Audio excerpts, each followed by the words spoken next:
What's up, everybody, and welcome to another fantastic episode of Los Chingones. As always, my co-host, Mexican Ninja. What up, bro? Good morning, good night, wherever you're at, people. Mexican Ninja in the house. So, a little bit of shopkeeping. I have set it up so that our shit comes out in West Coast time, Pacific Standard Time, 4:15 on Taco Tuesday. That gives you 5 minutes, smoke a bowl, and eat some tacos while watching our show. Yeah. You can always eat the tacos after the bowl, too. Yeah, I don't recommend smoking a bowl and eating tacos at the same time. That gets really messy. Yeah, you don't want to get tortillas and the bong and all that shit, like pieces of queso and, Yeah. Don't do that. No. It's just like you always wash your hands before picking up the game controller. So today, we want y'all to get to know us better. So what we've decided to do, here's 10 perfect questions to ask on the first date. So it's like our first date to really get to know someone. So I'm gonna randomly pick some questions. Why is this? Dude, that's like sexual objectification right there. They don't even have the guy's face, just his butt and some flowers. Whatever. Either way. You get far enough in a relationship, butt and flowers is actually a good weekend. That's all you need. So here we go. So Mexican Ninja, what makes you unique? Oh, jeez. It's the hat. It's my hat. Which isn't very unique at all. All right. Question number 2. Now you get to ask me. It's like a question roulette. Okay. Where are the other questions? You can't see it right here. I can't scroll. It's your screen. You can't see it right here. Number 2 right here. What kinds of things should you be asking the other person to make sure the conversation flows well? All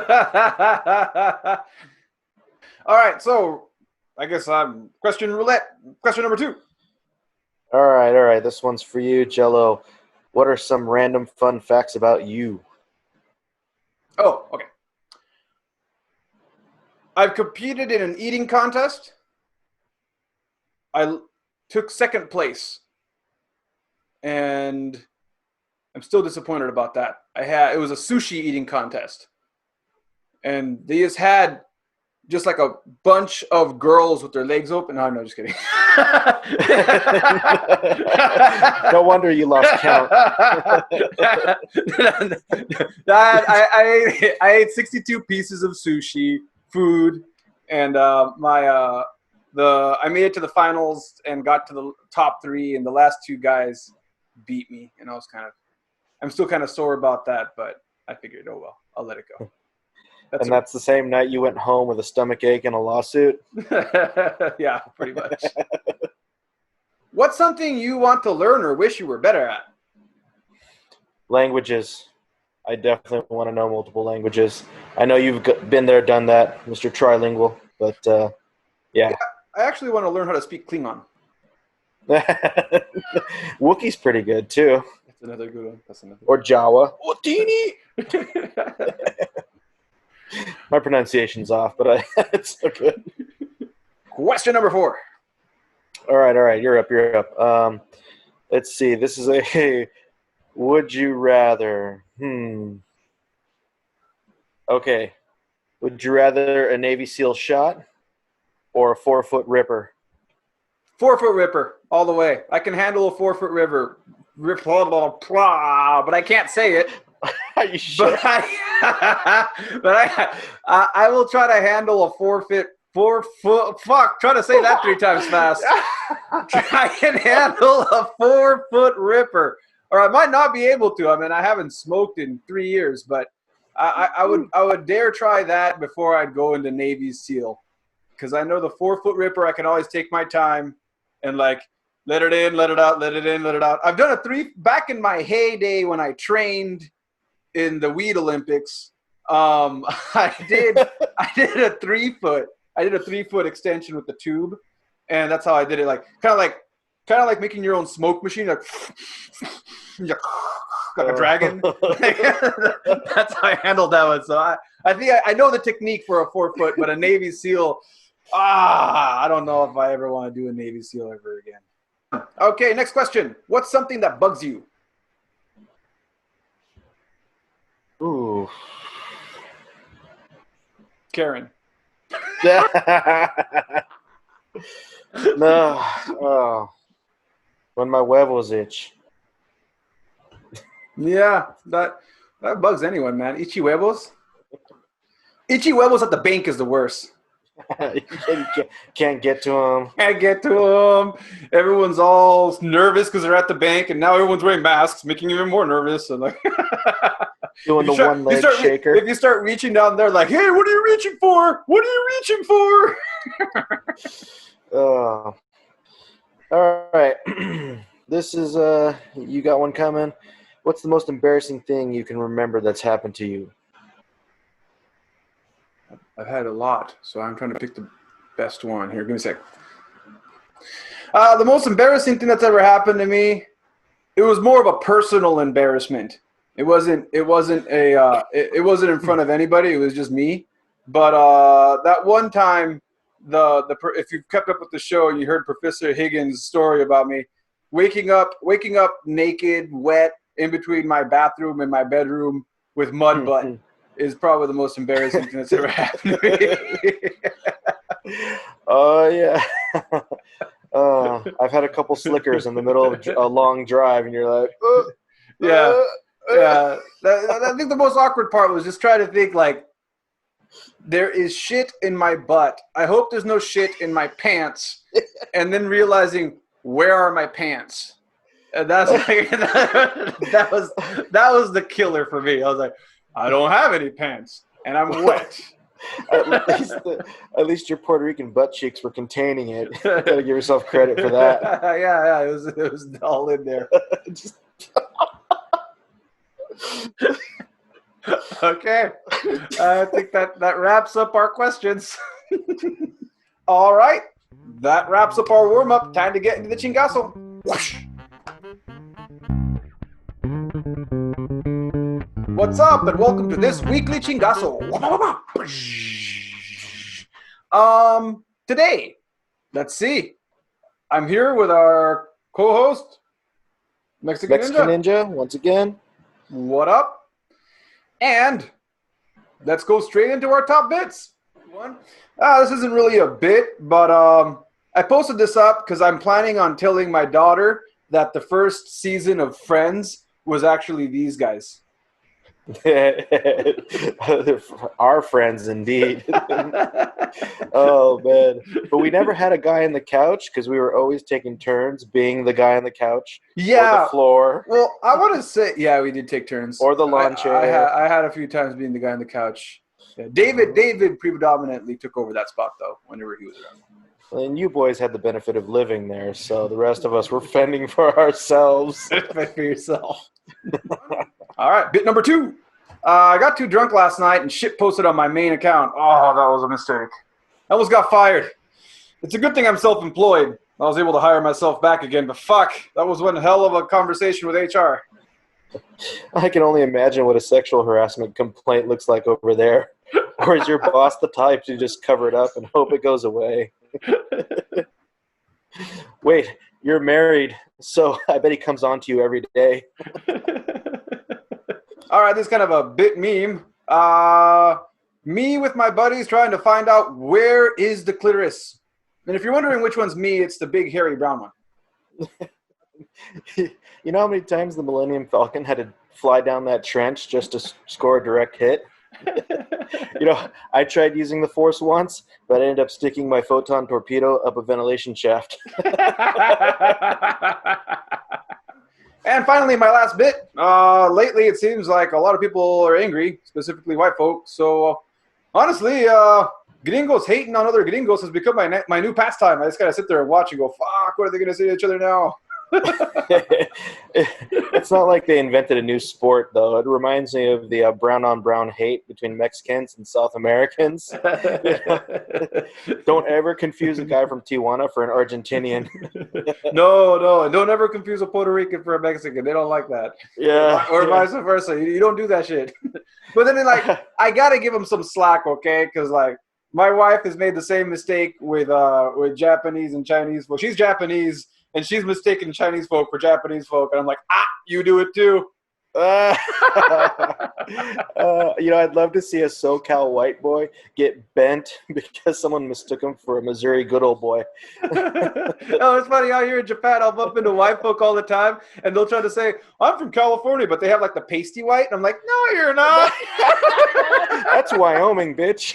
You mean, they're like, I'm from Portland. No. Well, I moved to San Diego later. Yeah, exactly, dude. All right, that wraps up our bits. Next, we have a little skit that we want to do here. And we figured I challenged Aaron and Aaron challenged me to sing a few songs and share with you what lyrics we think they're saying. Because I don't know about you, but I like singing in my car, but I'm not sure if I'm singing the right words. Let's check it out. Ooh, I got this feeling inside my balls. It goes electric, baby, when you turn it on. Oh, got this feeling inside my balls. It goes electric. I got this rocket in my pocket, and I want to share it down with you. And it's gonna get down, and it won't stop. Ooh. You should have told by the look in my eyes, baby, that I had one too many. I don't know the next thing I did, baby, but you were pretty angry. I don't know what else to say, but I should just go and be away. 'Cause I keep on drinking all the booze. That's the only thing I'll ever do. We're going downtown to the woo-woo. Could have gone fucking down swinging. I'll be the number one with the bullet. Coming out now, oh, I didn't do it. All right, so since I got a little bit of a drinking theme going on, I don't know what the hell the weekend is saying, and I can't feel my face, but all I hear is, I can't feel my face when I drink booze, but I love it.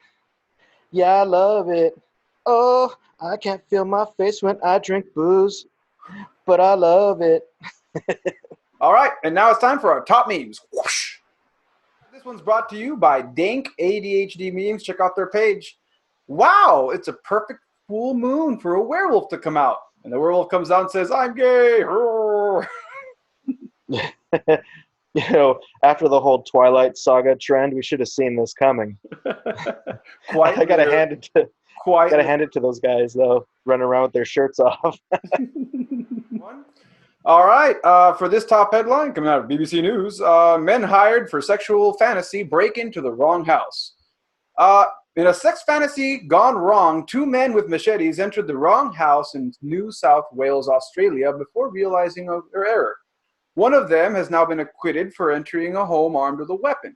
They had been hired to carry out the client's fantasy of being tied up in his underwear and stroked with a broom.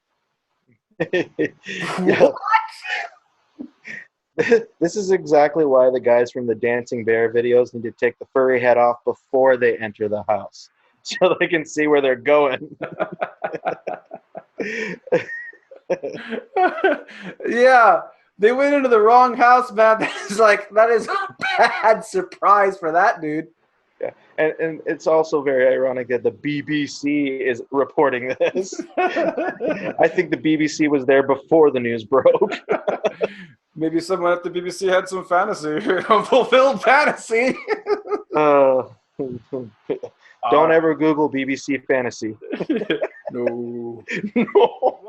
And that wraps up our weekly Chingazo. Whoosh. Catch you all next week.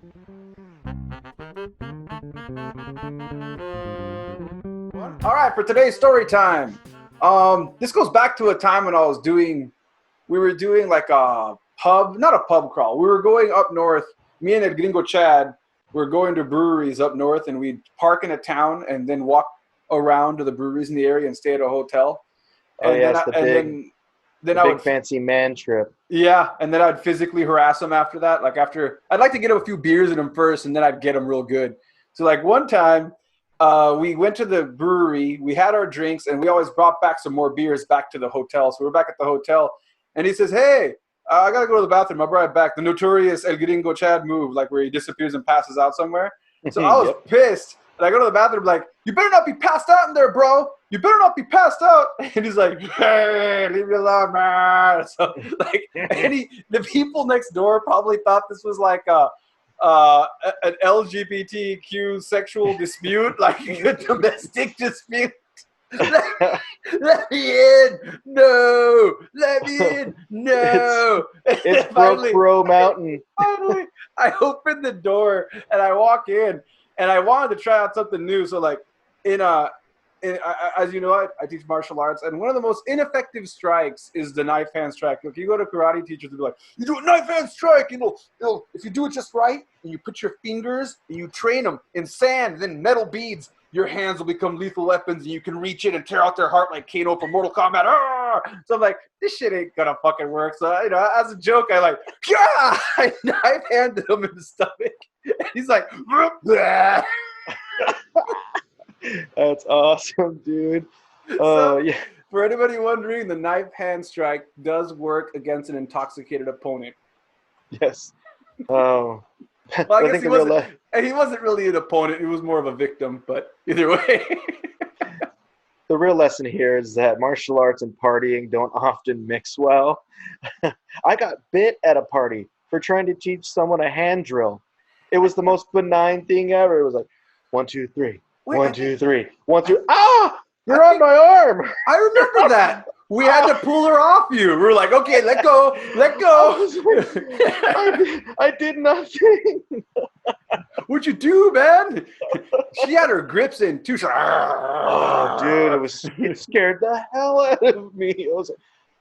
I swear, it was nice. It was friendly right up until it wasn't.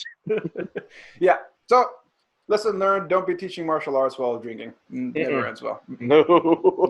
All right. Thank you very much for checking out this episode of Los Chingones. I will catch you all later. I got Taco Tuesday. This rocket in my pocket, Taco Tuesday. and I want to let it loose. I want to jizz all over your face. Oh.